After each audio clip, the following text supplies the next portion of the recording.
Yokoso Minasan, it's Akuma. I'm back with a new review, the S14. Let's see what it's like to drive it. Enjoy! 避けられちゃった。おお、こりゃすご。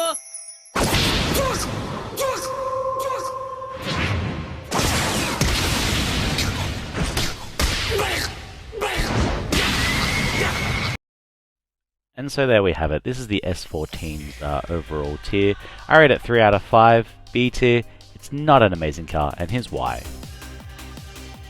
So there we have it. Those are the stats behind this car. Look, when this car was announced and introduced into the game, I thought this was going to be an amazing piece of technology. An amazing car, it's going to handle well, it's going to do everything well, and we're going to have a fun time. However, I was sadly mistaken. Its handling is seemingly the worst part of this car. It just tends to handle terribly. If you watch this clip, you can just see the butt just pull out and just throw you into the corner when it should not be doing that. And unfortunately, you see this more predominantly in 840, but even in 700, you can see it just being this little maniacal gremlin that pulls you out of nowhere. So here we go again. You got, yeah, it's a semi-decent line, but can you save it? No, because you're past the point of no return where the arse end of the car just goes, nah, it's not fun. And the other part of the handling issue here is that it's got a very long front and you can't judge it.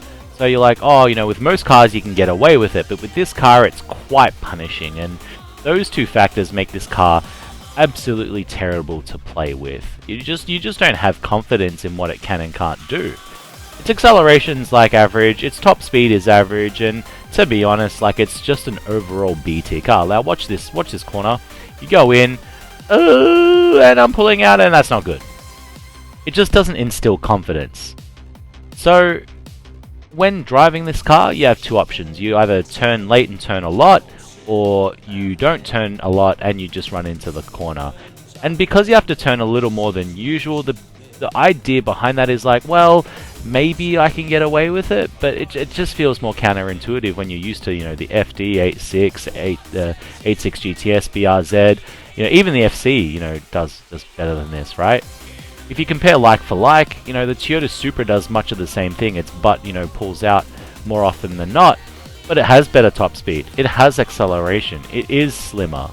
So this car is positioned in a very bad way where there are other cars that do it a lot better and give you a lot more confidence that, you know, this doesn't have a place in the car community, which is unfortunate. However, if you like the S14, you know, definitely get it. It's one of these cars that you'd like to have, but you don't need to. It's not a, you know, an Evo 9, it's not an R32, it's not an RX-8, it's not a Countach. I like the car because I like the car, and that's why I like the car. That's it. If you like the car, that's all that really needs to be. It's not to say that it's a bad car, it's just overshadowed by a lot of its competition.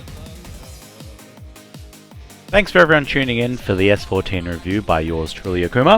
If you like my content, subscribe, comment, and do the rest of it. But until next time, Yane.